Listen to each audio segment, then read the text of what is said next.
இந்தியாவை தாண்டி அமெரிக்காவுக்கு மிரட்டல்.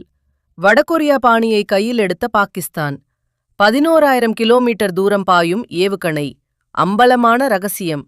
அமெரிக்காவின் முக்கிய நிலப்பகுதிகளை தாக்கும் வகையில் 11,000 கிலோமீட்டர் தூரம் வரை பாயக்கூடிய கண்டம் விட்டு கண்டம் பாயும் ஏவுகணைகளை ICBM பாகிஸ்தான் உருவாக்கி வருவதாக அமெரிக்க தேசிய உளவுத்துறை இயக்குனர் துளசி கப்பாட் தெரிவித்துள்ளார். அமெரிக்க செனட் உளவுத்துறை குழுவிடம் 2026ஆம் ஆண்டிற்கான ஆண்டுகால அச்சுறுத்தல் மதிப்பீட்டு அறிக்கையை துளசி கப்பாட் சமர்ப்பித்தார். அதில் ரஷ்யா, சீனா, வடகொரியா மற்றும் ஈரான் ஆகிய நாடுகளுடன் சேர்ந்து அமெரிக்காவை எட்டும் ஏவுகணை தொழில்நுட்பத்தை மேம்படுத்தும் நாடுகளின் பட்டியலில் பாகிஸ்தானையும் அவர் சேர்த்துள்ளார். பயங்கரவாதத்தின் பிறப்பிடமாக கருதப்படும் பாகிஸ்தானிடம் தற்போது ஷாகீன் 3 என்ற 2750 கிலோமீட்டர் தூரம் பாயும் ஏவுகணையே மிக நீண்ட தூரம் செல்லக்கூடிய ஆயுதமாக உள்ளது. இது இந்தியாவின் அந்தமான் நிக்கோபார் தீவுகள் வரை தாக்கக்கூடியது. ஆனால் அமெரிக்காவை தாக்க வேண்டுமெனில் குறைந்தபட்சம் 11,000 கிலோமீட்டர் தூரம் பாயும் ஏவுகணை தேவை.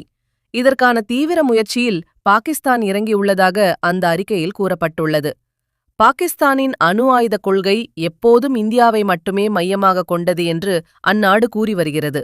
இருப்பினும் அமெரிக்கா ஏன் இந்த பட்டியலில் சேர்க்கப்பட்டுள்ளது என்பதற்கு பாதுகாப்பு வல்லுநர்கள் இரு காரணங்களை கூறுகின்றனர். எதிர்காலத்தில் இந்தியாவுக்கும் பாகிஸ்தானுக்கும் போர் ஏற்பட்டால் அமெரிக்கா இந்தியாவின் பக்கம் நின்று தலையிடக்கூடாது என மிரட்டுவதற்காக இந்த ஏவுகணை தயாரிப்பு இருக்கலாம்.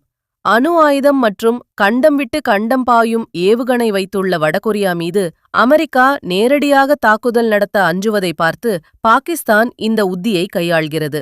அமெரிக்காவின் இந்த ஆதாரமற்ற குற்றச்சாட்டுகளை பாகிஸ்தான் ஆய்வாளர்கள் மறுத்துள்ளனர். இது வெறும் யூகங்களின் அடிப்படையில் உருவாக்கப்பட்ட அறிக்கை என்றும், பாகிஸ்தானின் அணு ஆயுத பாதுகாப்பு திறன் எப்போதும் தற்காப்பு நோக்கத்திற்காகவே உள்ளது என்றும் அவர்கள் தெரிவித்துள்ளனர்.